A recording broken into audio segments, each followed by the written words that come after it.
I'm going to show you how to replace the inner and outer tie rods on a 2008 Nissan Frontier. It's pretty similar to many vehicles.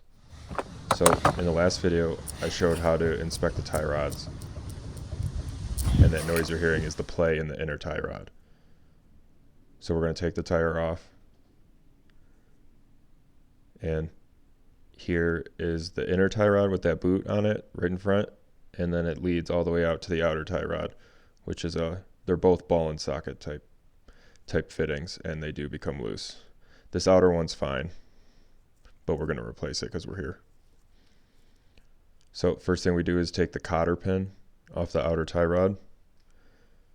Just hit it with some penetrating oil if it's all rusted like mine was, and pull that pin out. When you finally get that out, take a 22mm socket and take the castle nut off for the outer tie rod end. And I bought this kit off Amazon for about $45. Has a bunch of pullers. This one is the one I'm deciding to use. It's just going to push that down after you tighten it, and you tighten it down by hand, and then you use the 22mm, which is perfect.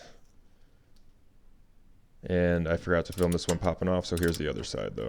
And it just pops it right out. There it's out, the outer tie rod from the knuckle. And you can see the boot and the inner tie rod's really loose. That has no resistance. It should be a little firmer than that. And I'm just doing this to count the threads on the outer tie rod because we're taking the outer tie rod off eventually, and I just want to remember where it is so the alignment's not too crazy when I put it back together. So I just count them, keep a mental note. So this boot needs to come off. So we got to take this clamp off with some needle nose pliers. Back there is a one-time use clamp. You're going to have to get a screwdriver in there. Here's a new one. What looks like you want to get it in that little square hole and just break it. And we're not even going to use this new one. I realized I can't get my crimps in there. So here's with the boot off, and there's the inner tie rod. You can see the ball and socket. I bought this inner tie rod tool and just to loosen it up, and then we're going to twist it off by hand. So there you can see it's on. It's tightened down with a couple 15mm bolts. And with this extension, we're just going to loosen it just like it were a bolt. And you saw it pop right there. So we're going to take the tool off. And then there's the inner tie rod with the tool that we need to take off. And then we're going to take it off and just twist it off, the whole tie rod assembly.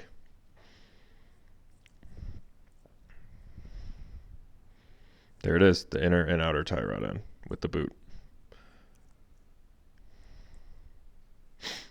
Now, I just untwisted the tie rod end and it came right off, but this nut is totally seized onto the inner tie rod. So I'm just going to hit it with the torch for a while, a couple minutes, and then I'm just going to hold the inner tie rod and get it off just like that. It came right off.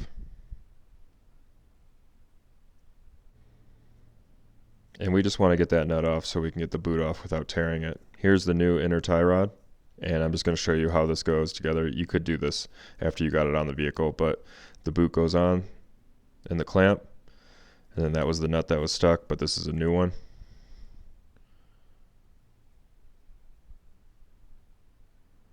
And then the clamp would go on the end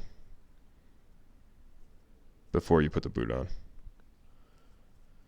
And this is the new clamp that I showed you that I bought, but I can't get the crimping tool in there, so we're just going to use a standard screw type one like this I got from Lowe's. So just make sure those threads were all clean, and then we put the inner tie rod on, and we're just going to twist it on. Make sure it gets all the way down and seated. Then we're going to put that tie rod tool back on. There are not many, but there's another kind of tie rod tool that probably works better, and there's the screw clamp on. And after we tightened it with the inner tie rod tool, but there's probably better tools that you can buy. This was a very affordable option. The tool is only about $12. Now with the inner tie rod all tightened up and the boot on, we're just going to screw on this outer tie rod end. Just thread it on there nice, don't cross thread it. Get it nice and hand tight. And then pop it in the knuckle as it came off. Tighten the new castle nut. And we want to torque it to spec. And on this vehicle, it's 63 pounds. And then we just want to get the tie rod locking screw, the one that was seized, just tight up against the tie rod so it doesn't move. They'll be adjusting it after this because we're going to need to get an alignment done. And there's the Zerk fitting on the bottom so you can grease your tie rod ends, and you want to use GCLB grease. And they probably already are greased, but we're just going to add a little bit for security. And that's it.